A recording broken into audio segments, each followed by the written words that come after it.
It just depends, are they going to come back? On the edge of their seats. The 2 or 3 people that may even know that reference. Well, obviously everyone knows the answers. That is. Emma and Aaron, welcome to Heart's Evening Show, and thank you for joining me on a Boxing Day, a day where the UK has no idea what to do. Emma, what's a traditional Boxing Day like for you? I feel like I wake up late, right, because of the food coma. And Aaron, a typical Boxing Day for you? Well, I mean, this one, we're spending it with you right now. Yeah, that's our Boxing Day. True. But on a typical one, I'm the same. It's definitely, I actually prefer Boxing Day over Christmas. Yeah. Christmas is like less pressure, super anxiety making at times, I think, especially because I'm a parent. So I think also there's that sort of, there's anticipation, there's all this stuff. But once you kind of got through the present thing, then you're like, oh, you can just like relax and enjoy, and it's like the best. So yeah, I think it's definitely, everyone can just still roll around their pajamas and then sit down, crash and there's movies, man. Yeah, movies. Love movies around Christmas time. That is the best thing ever. You guys have got a massive film out in time for Christmas. Emma, I wanted to ask, the legend, the story, the myth, whatever you want to call it, of Nosferatu has fascinated us for over 100 years. What is it about this character that both terrorizes us and also intrigues us as well? I think we all love a bit of darkness. I think we kind of love fear in a way, you know? I think it is quite confronting. And also immortality. Like, I think society is obsessed with the idea of living forever, and vampires, you know, we've seen so many vampires in so many different iterations through so many stories and films and whatever. I totally agree. In fact, I think we've all gone through our like vampire era where we, maybe sometimes as kids, often as teenagers. Aaron, is there anything you've spent time obsessing over that has become useful as an adult? Did you have your moody vampire era? My vampire era, when I was a kid, it was Interview with a Vampire. It was Tom Cruise and Brad. Yes. But definitely that immortality thing of like going through all the centuries and thinking, whoa, I didn't realise that's what happens when you're a vampire. Emma, you're having an incredible 2024 run. Ryan Reynolds and Hugh Jackman have just said how fantastic it was to work with you on Deadpool and Wolverine. Nosferatu is such a huge all-star cast, present company excluded. Is there anyone you were particularly impressed by? Oh my gosh, it's so hard to. I mean, everyone was incredible. I've always dreamt of working with Willem Dafoe. I've admired his work for so long, so that was like a real highlight. But Lily had such a demanding role, and the physicality, and just it was so demanding. And watching her work was there in honor. It was absolutely incredible performance. So I felt really, lucky to be there. Aaron, I couldn't take my eyes off your mutton chops. You've given us some fantastic looks over the years. This one was a very strong one. I genuinely was going to shave some chops in this morning. I was going to say, you could go there, bro. You could definitely do the mutton chop thing. Well, someone had convinced me that I didn't have enough real estate on the side of my face to pull it off. Tell me about the mutton chop life. Well, you got to commit. Firstly, you got to commit, because there's always that period. It's like a bad haircut, you know what I mean? There's a moment where Got to commit to the bad haircut. Yeah, because also I had a big twizzly moustache. Had the Did you have to keep mutton chops. twiddling it? Keep it. Yeah, you get to have the mustache wax, obs. And it just, it gets better throughout the time that you're committing to this thing. So it definitely, I did get caught out and about in town, and that seemed to, someone called me and was like, what the hell are you doing?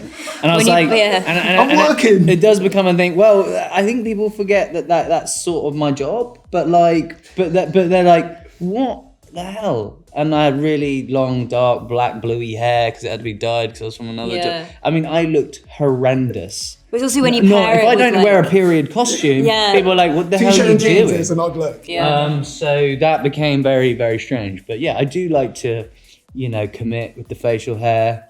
This is sort of a part of it. I'm like, I'll turn up with a handlebar moustache and a pair of mutton chops. Bold look, I love it. Vampires, famously scared off by garlic. Emma, what would repel you? I don't know what mine would be. I kind of eat everything. I'm not sold by the whole raw carrot thing. What's that? What's the whole raw carrot thing? Does a crudité just absolutely send you off the edge? Oh no. Oh, well, you think they need to be cooked? Yeah, they need to be cooked. Is that not? Yeah. I think raw carrot is I'm sorry, but I could definitely do a raw carrot over a cooked carrot. Yeah. No. Delicious. as well as the incredible performances, people are going to say how beautiful this film is. You immediately feel like you've been transported back to the 1830s. I always start imagining how I would do like 200 years ago. I don't think they'd have much use for radio DJs, but Aaron, do you reckon you would have done all right 200 years ago? I don't really know. I would have died for sure. I would have been like dedicated farmer, sort of, you know, I'd be definitely sort of in the sort of carpentry sort of thing. I don't think I would have lived to 34, that's for sure. I actually asked AI what Aaron would have done in 1830 in High Wycombe, your hometown. Does the word bodger mean anything to you? No. You would have crafted chair legs. So I do know that in High Wycombe, there is like the wooden chair. Yeah, there are beautiful. Next to the woods. Yeah. Emma, do you want to find out what you would have been doing in 1830? I would have died from consumption. Emma, do you want to know what AI thinks that you would be doing next week? What does AI think of? What was it? Companion to an older, wealthy person. There you go. Or governess, which... Both are giving like chronically single, by the way. You're not like a companion to an older person or a governess if you're happily married. And finally, just to make sure I've done my job properly, this is something we ask all of our guests. It's called Please Stop Asking Me. So it's the question you think, we're not saying these are good or bad questions, just a question you think comes up quite a lot. And at this point in your career, you've probably answered it enough. Maybe, I don't know. Yeah, you don't want to name it. Do you know what? I've actually got a theory with this. The nicest people always swerve this question. So, what do you think ours would be? Right, so it would be who could Cassandra win in a fight against? So it'd be like, who would win in a fight against Cassandra and Spider-Man or He-Man? And interesting, yeah. Also because I haven't watched many Marvel films, so I can't. I'm terrible at that.